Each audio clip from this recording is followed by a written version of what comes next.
നമസ്കാരം, ഞാൻ കൃതാബോ മൃണാൾ എന്നും പറഞ്ഞുകൊണ്ട് നടക്കുന്ന പുള്ളിക്കാരൻ്റെ പുതിയൊരു ഇന്റർവ്യൂ വന്നിട്ടുണ്ട്. പുള്ളിക്കാരൻ്റെ ആസ് യൂഷ്വൽ ഒരൊറ്റ തള്ളാണ് ഈ ഇന്റർവ്യൂവിനകത്തും. പക്ഷെ കുറച്ചുകൂടെ മെച്ചോർഡ് ആയിട്ടുള്ള കാര്യങ്ങളൊക്കെ പറയുന്നുണ്ട് കേട്ടോ. നമുക്ക് ആദ്യം കുറച്ചൊന്ന് കേട്ടോ. ഞാൻ ചിന്തിക്കുന്ന പോലെ, ഞാൻ പെരുമാറുന്ന പോലെ ലോകത്ത് എല്ലാവരും പെരുമാറി ചിന്തിക്കണം ചെയ്യണമെന്ന് വാശി പിടിക്കുന്നതിനാണ്. എന്തിനാണ് എന്റെ കടയിലെ ബിരിയാണി മാത്രമാണ് ശരി, ബിരിയാണി തിന്നുന്ന നിനക്കൊന്നും തിന്നാൻ അറിയത്തില്ല എന്ന് പറയുന്നത് എന്താണ്? അപ്പോ താങ്കളുടെ ആശയം എല്ലാവരുടെയും ആശയമാകത്തില്ല. താങ്കൾക്ക് ബിരിയാണി വെക്കാൻ അറിയാം, പക്ഷേ എല്ലാവരുടെയും ടേസ്റ്റുമായിട്ട് അത് ഒന്നിച്ചു പോകണമെന്ന് താങ്കൾ ചിന്തിക്കുന്നു. പക്ഷേ ഞങ്ങളുടെ അഭിപ്രായം താങ്കൾ സ്വീകരിക്കത്തില്ല എന്ന് പറയുന്നു. എന്തൊരു വിരോധാഭാസമാണിത്? കൂടുതൽ ആഘടിപ്പിക്കുന്നില്ല, നേരെ വീഡിയോയിലേക്ക് പോകാം.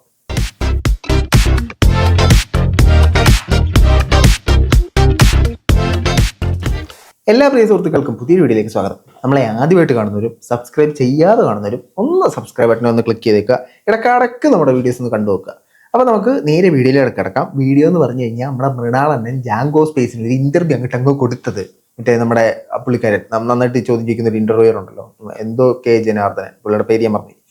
അപ്പോൾ വളരെ നല്ല രീതിയിൽ ഹാൻഡിൽ ചെയ്തൊരു ഇന്റർവ്യൂ ആയിട്ട് തോന്നി. പുള്ളിക്കാരൻ നെഗറ്റീവ് മാറ്റാൻ നോക്കുന്നുണ്ടോ എന്നൊരു സംശയം നമുക്ക് കേട്ടു നോക്കാം. ലൈവ് എന്ന് പറയുന്ന റെസ്റ്റോറന്റ് ഒരു ബന്ധമില്ല. That's A very different thing. ഈ ലൈവില് സ്ഥിരം കാണുന്ന ആളുകൾക്ക് മാത്രമല്ലല്ലോ വരാൻ ഇതല്ലോ. ലൈവിലല്ലാതെ ഒരാൾക്ക് എൻ്റെ റെസ്റ്റോറന്റിനെ പറ്റിയിട്ട് ലൈവില് നിങ്ങൾ ചോദിച്ചു കഴിഞ്ഞാൽ ഞാൻ പെരുമാറുന്നത് വേറൊരു രീതിയിലാണ്. അതെന്തോ ഇതിന് നമ്മൾ ദ്വന്ദ്വ വ്യക്തിത്വം എന്ന് പറയും. അങ്ങനെയാണ്, എല്ലാവരും അങ്ങനെയാണ്. റിയൽ ലൈഫും ഒന്നല്ല. പക്ഷേ എനിക്കൊരു റെസ്റ്റോറൻ്റ് ഉണ്ട്. ആ റെസ്റ്റോറൻറ്റിൽ വന്ന് കഴിച്ചിട്ട് എൻ്റെ മുഖത്ത് നോക്കി നിന്റെ ഫുഡ് കൊള്ളൂലടാ എന്ന് പറഞ്ഞു കഴിഞ്ഞാൽ പുള്ളി അത് അക്സെപ്റ്റ് ചെയ്യും.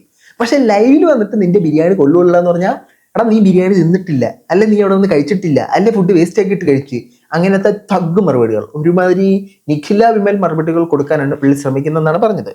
ലൈവിൽ അദ്ദേഹം മൃണാൾ വ്ളോഗ്സ് ആ സാധനം, കടയിൽ അയാൾ ഹംഗ്രി മൃണാൾ മുതലാളി, മനസ്സിലായോ? മുതലാളി ചെറ്റിയാണ് മലയാളി. കാരണം ലൈവിന്റെ സ്വഭാവം അതാണ് ആൾക്കാർ ഇത് കാണുന്നത്. അത് നമ്മുടെ ഒരു ശൈലിയാണെന്നാണ് പറയുന്നത്. എത്രയോ കാലമായിട്ടുള്ളതല്ലേ, എത്രയോ ലൈവ് ഫേസ്ബുക്കിലും യൂട്യൂബിലും ഇല്ലേ? നിങ്ങൾക്ക് കണ്ടു നോക്കിയാൽ മനസ്സിലാവില്ല വേണമെങ്കിൽ. ഞങ്ങൾ ഇനിയും പോയി യൂട്യൂബിലും ഫേസ്ബുക്കിലും എടുത്ത് താങ്കൾ തിരിച്ച് തർക്കുത്തരം പറയുന്നതും സംശയം ചോദിക്കുന്നതിനെ അവരാധിക്കുന്നതുമായ സകല വീഡിയോസും ഇരുന്ന് കണ്ടിട്ട് നമ്മൾ അക്സെപ്റ്റ് ചെയ്യണം. ആദ്യമായിട്ട് ഇദ്ദേഹത്തിന്റെ ലൈവിൽ വന്ന ഒരാൾ ഒരു കാര്യം പറയുന്നതിന് മുമ്പേ ഇദ്ദേഹം ഇതിനു മുമ്പ് ചെയ്തിരിക്കുന്ന സകല ലൈവുകളും കണ്ട് നിങ്ങൾ വ്യക്തമായി അനലൈസ് ചെയ്ത് നോട്ട് എഴുതി ഉണ്ടാക്കണം. ഇദ്ദേഹത്തിനോട് ഇങ്ങനെ ചോദിച്ചു കഴിഞ്ഞാൽ ഇങ്ങനത്തെ മറുപടികൾ കിട്ടും എന്ന് മനസ്സിലാക്കിയതിനു ശേഷം മാത്രമേ നിങ്ങൾ ചോദ്യം ചോദിക്കാവൂ. അതായത് ഹിറ്റ്ലർ പോലും ഇമാതിരി നയങ്ങൾ എടുത്ത് ഞാൻ കണ്ടിട്ടില്ല. ഇഷ്ടം പോലെ വഴികളുണ്ട്. അവർ റെസ്റ്റോറൻറ്റ് ഉണ്ടാവുമ്പോൾ ഞാനുണ്ടെങ്കിൽ എന്നോട് പറയാം, ഓൾവേസ് വെൽക്കം. ഈ പുള്ളിക്കാരൻ നമ്മൾ മുമ്പേ കണ്ടതിനകത്ത് തന്നെ പറഞ്ഞ കേട്ടോ, ഈ പുള്ളിക്കാരൻ്റെ ഹോട്ടലിൽ ലൈവ് ആണെങ്കിൽ പുള്ളിക്കാരൻ ഇങ്ങനെ റിയാക്ട് ചെയ്യും. അല്ല ലൈവ് അല്ലെങ്കിൽ നമുക്ക് അഭിപ്രായം പറയണമെങ്കിൽ എങ്ങനെ പണയാം, കേട്ടോ, ഇങ്ങനെ പണയാം. ഇഷ്ടം പോലെ വഴികളുണ്ട്. അവർ റെസ്റ്റോറൻറ്റ് ഉണ്ടാവുമ്പോൾ ഞാനുണ്ടെങ്കിൽ എന്നോട് പറയാം, ഓൾവേസ് വെൽക്കം. അല്ലെങ്കിൽ എല്ലാ റെസ്റ്റോറൻറ്റിലും മാനേജർമാരുണ്ട്, അവിടെ ഹൗസ് കീപ്പിംഗ് സൂപ്പർവൈസർ ഉണ്ട്, പലരും ഉണ്ട്. ആരോട് വേണമെങ്കിലും പറയാം. ഇനി എന്നെ നേരിട്ട് അറിയിക്കണം, നിങ്ങൾ വാട്സാപ്പ് ചെയ്തോ 9995930055. ഫോൺ എടുത്തോ, ഡയൽ ചെയ്തോ, ഈ ഫോൺ പക്ഷേ നമ്മൾ നോക്കുമോ? ആ ഫോണിൽ ഡയൽ ചെയ്ത് നമ്മളൊരു മെസ്സേജ് അങ്ങോട്ട് അയച്ചു വിട്ടു കഴിഞ്ഞാൽ നോക്കുമോ? താങ്കൾ തന്നെ ഇതിനു മുമ്പ് പറഞ്ഞൊരു ഇന്റർവ്യൂവിൽ പറയുന്നുണ്ട്, എൻ്റെ റെസ്റ്റോറൻറ്റിനെ കുറിച്ച് മോശമായിട്ടുള്ള എന്തെങ്കിലും എൻ്റെ വാട്സപ്പിലേക്ക് വന്നു കഴിഞ്ഞാൽ ഞാൻ ബ്ലോക്ക് ചെയ്യും. അതിനൊക്കെ അതിൻ്റെ ആവശ്യമില്ല. ഇപ്പം പറയുന്നത് നിങ്ങൾക്ക് എന്തെങ്കിലും നെഗറ്റീവ് ഉണ്ടെങ്കിൽ 0525 അതിലേക്ക് വാട്സപ്പ് ചെയ്യാൻ. ഇപ്പം എന്തൊരു ചെയ്യണം നമ്മൾ? ഫസ്റ്റ് നമ്മൾ പറയുന്നൊരു വാക്കിൽ ഉറച്ചു നിൽക്കൂ പ്രിയ സുഹൃത്തേ. അതിനെക്കുറിച്ച് ഇത് പ്രതിപാദിക്കുന്നുണ്ട് കേട്ടോ, അതിലേക്ക് നമുക്ക് വരാൻ ബാക്കിയേക്കാം. അതെ ഇതിലെന്ത് ബുദ്ധിമുട്ട്? പക്ഷെ എന്നെ വിളിക്കാൻ നിൽക്കരുത്.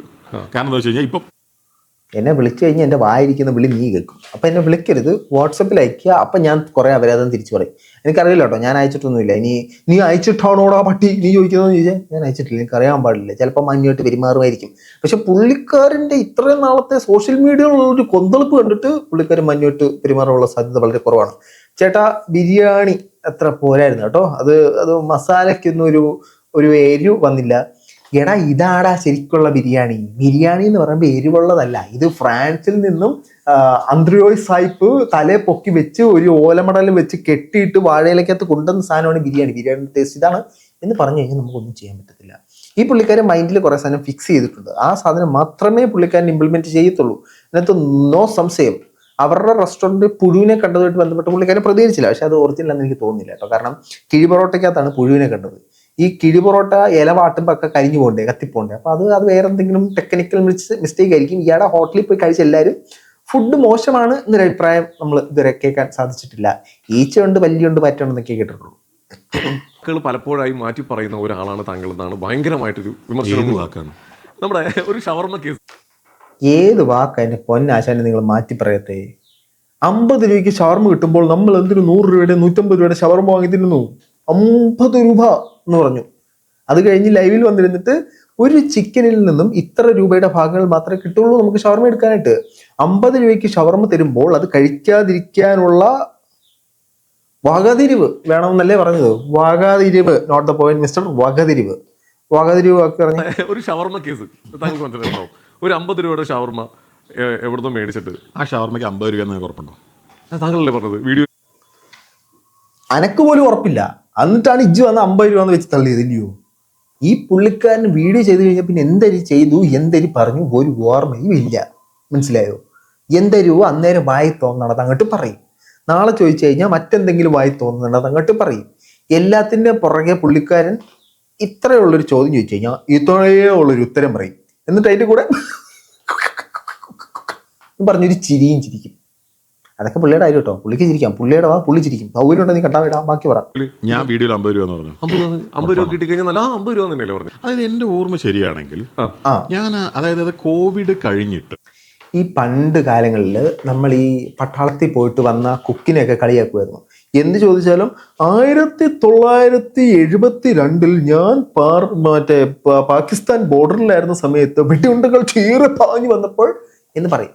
ഈ ഡീ കടിക്കുന്നൊക്കെ എല്ലാ ആൾക്കാരും അമ്മോടെ അങ്ങനെയാണ് ഈ പുള്ളിക്കാരൻ എല്ലാ കഥകളും തുടങ്ങിയത്. എൻ്റെ ഓർമ്മ ശരിയാണെങ്കിൽ അത് വന്നിട്ട് എന്ന് പറഞ്ഞിട്ടാണ് പുള്ളി എല്ലാ ഡീ കടിയും തുടങ്ങുന്നത്. അത് നിങ്ങളുടെ അടുത്ത് അങ്ങനെയുള്ള തുടങ്ങി കഴിഞ്ഞാൽ മനസ്സിലാക്കോ? ഈ നായന്മാർ മൂല എന്ന് പറഞ്ഞൊരു സ്ഥലമുണ്ട് കാസർഗോഡിനടുത്ത്. എൻ്റെ വീട്ടിൽ എന്റെ പൊന്നുള്ള ഈ കഥ കേൾക്കണ്ട, ഡയറക്റ്റ് വിഷയത്തിലേക്ക് വാ.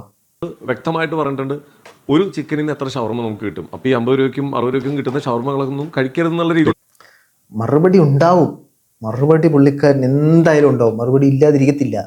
കുറഞ്ഞ പക്ഷം അന്നത്തെ ചിക്കൻ തിന്നിരുന്ന ഗോതമ്പിന്റെ വില എന്ന് പറയുന്നത് ഇത്ര രൂപയാണ്. ഇന്നത്തെ ചിക്കൻ തിന്നുന്ന ഗോതമ്പിന്റെ വില, അരിയുടെ വില ഇത്രയാണ്. മനസ്സിലായോ? അല്ലെങ്കിൽ അന്നത്തെ കാലത്ത് ഒരു കോഴിയുടെ ഒരു തൂവൽ പറിക്കുന്നതിന് ഇത്ര രൂപയാകുമ്പോൾ ഇന്ന് അതേ കോഴിയുടെ തൂവൽ പറിക്കാൻ മിഷനാണ്. മിഷനാകുമ്പോൾ നമ്മളെ പണിക്കാരൻ്റെ ചിലവ് കൊടുക്കണം, നമ്മളെ മിഷൻ കറങ്ങുന്നതിൻ്റെ ഇലക്ട്രിസിറ്റി കൊടുക്കണം, ശേഷം നമ്മൾ ഇതിൽ നിന്ന് ക്ലീൻ ചെയ്യാനുള്ള പ്രക്രിയകൾ ചെയ്യണം, അപ്പോൾ സ്റ്റാഫിന് എക്സ്ട്രാ കൂലി കൊടുക്കണം എന്നൊക്കെയുള്ള കഥകൾ പുള്ളി പറയും. വ്യത്യസ്തമായ കഥകൾ കേൾക്കാം നമുക്ക്. സംസാരിച്ചിട്ടുണ്ട്.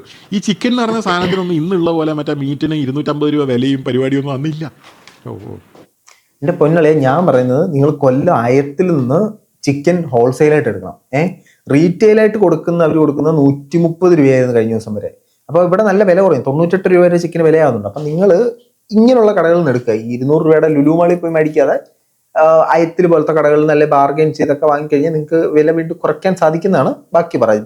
അപ്പം പണപ്പെരുപ്പമാണ് പുള്ളിക്കാരൻ കണ്ടുപിടിച്ച ഒരു സാധനം എന്ന് പറഞ്ഞാൽ. കാരണം ഇത് മേടിക്കാൻ ആളങ്ങനെ ഭീകരമായിട്ട് കുറവല്ല. ഇൻഗ്രീഡിയൻറ്റ് പ്രൈസസ് ഒക്കെ അല്ലോ, ലേബർ കോസ്റ്റ് വളരല്ലോ, റെന്റ് എന്ന് പറയുന്നത് വളരല്ലോ. ആ സമയത്ത് നിങ്ങൾക്ക് ഈ പറയുന്ന കാശിന് ഷവർമ്മ കിട്ടും. ഞാൻ രണ്ടാമത് പറയുന്നത് അത് കഴിഞ്ഞ് 1.5 കൊല്ലമോ മറ്റോ കഴിഞ്ഞിട്ടാണ്. ഓക്കെ. പിന്നെ ഞാൻ 50 രൂപ പറഞ്ഞോ? അത് ഞാൻ പറഞ്ഞോ? അപ്പൊ അനക്ക് ഓർമ്മയുണ്ട് ഇജ്ജിങ്ങനെ പറഞ്ഞെന്നുള്ള കാര്യം. എന്നിട്ട് അയ്യോ എന്നാ അഭിനയം. അടുത്ത ഓസ്കാർ നോമിനേഷന് താങ്കളുടെ പേര് ഞാൻ താങ്ങി കൊടുക്കുന്നതായിരിക്കും. ഒന്നില്ല ഞാൻ തള്ളിയെങ്കിലും കൊടുക്കും. ഓസ്കാർ പോകണം. അമ്മാതിരി അഭിനയം. ആദ്യം പറഞ്ഞത് ഞാൻ പറഞ്ഞു 50 രൂപയാണ്. ഇപ്പൊ പറഞ്ഞു. അപ്പൊ 1.5 വർഷത്തിന് ശേഷമാണ് പറഞ്ഞത്. അപ്പൊ ഈ ടൈം ഗ്യാപ്പ് വരെ പുള്ളിക്കാരന് ഓർമ്മയുണ്ട്. ഞാൻ പറഞ്ഞത് നിങ്ങൾ ദേവി എന്തോ ഒരു അഗെയിൻ വേറൊരു ചോദ്യത്തിന് ഉത്തരമായിട്ടും ഒരു ചർച്ചയിലൊക്കെയാണ് ഇത് പറയുന്നത്. ചോദ്യത്തിന് ഉത്തരമായാലും ചർച്ചയായാലും ഒരു ചോദ്യത്തിന് എങ്ങനെ 2 ഉത്തരം വരുന്നേ? ഷവർമ്മ 50 രൂപയുടെ ഷവർമ്മ കൊള്ളാമോ ഇല്ലയോ? 50 രൂപയുടെ ഷവർമ്മ അടിപൊളിയാണ്. 100, 150 രൂപയുടെ ഷവർമ്മ നമുക്ക് ആവശ്യമില്ല. 50 രൂപയുടെ ഷവർമ്മ ഇസ് ദ ബെസ്റ്റ്. അപ്പുറത്ത് 50 രൂപയുടെ ഷവർമ ഉള്ളോ? 50 രൂപയുടെ ഷവർമ കൊള്ളത്തില്ല, ചിക്കൻ ഇത്ര രൂപയാണ്, അതിന് ഇത്ര ചിക്കൻ ഉണ്ടാക്കാൻ പറ്റത്തുള്ളൂ, 50 രൂപയുടെ ഷവർമ വേണ്ട. അല്ലെ നിങ്ങൾ അന്ന് പറയണമായിരുന്നു, ഇപ്പൊ ഇത് മാറി, അപ്പൊ ഇന്ന വിലക്ക് ഇപ്പൊ വാങ്ങാൻ പോസിബിൾ അല്ല, ഇത് പറയണമായിരുന്നു. പറഞ്ഞോ, ബാക്കി പണ കേൾക്കട്ടെ. എന്നോടാണോ ദ്രോഹം ചെയ്യുന്നത്? നിങ്ങൾ ആലോചിച്ചിട്ടുണ്ടോ അത്? എന്തരാണെന്ന് വെച്ച് കഴിഞ്ഞാൽ പുള്ളിക്കാരൻ ഒരു ചോദ്യം ചോദിച്ചു. ദാറ്റ് ക്വസ്റ്റ്യൻ വാസ്, അതായത് രമണ, ഈ ഫുഡ് വന്നിട്ട് കഴിച്ചിട്ട് റിവ്യൂ പറഞ്ഞിട്ട് നെഗറ്റീവ് ഇടുന്നവർ, ഈ സോഷ്യൽ മീഡിയയിൽ ഇടുന്ന യൂട്യൂബറുമായിട്ടുള്ള ആളുകൾ നെഗറ്റീവ് പറയുമ്പോൾ എന്താണ് അഭിപ്രായം? എനിക്ക് ഇത്രയാണ് കേൾക്കുന്നത്, ദ്രോഹിച്ചതാണ് പോലും. ഇവരാരോടാ ദ്രോഹം ചെയ്യുന്നത്? ഉപയോഗപ്പെടുത്തുന്ന ഉപഭോക്താക്കൾ അല്ല, അത് ഈ റെസ്റ്റോറൻറ്റിന്റെ കാര്യത്തിൽ ഇവർ എന്നോട് മാത്രമാണോ ഇത് ചെയ്യുന്നത്? ഇവരുടെ ഒരു രീതി തന്നെ അതല്ലേ.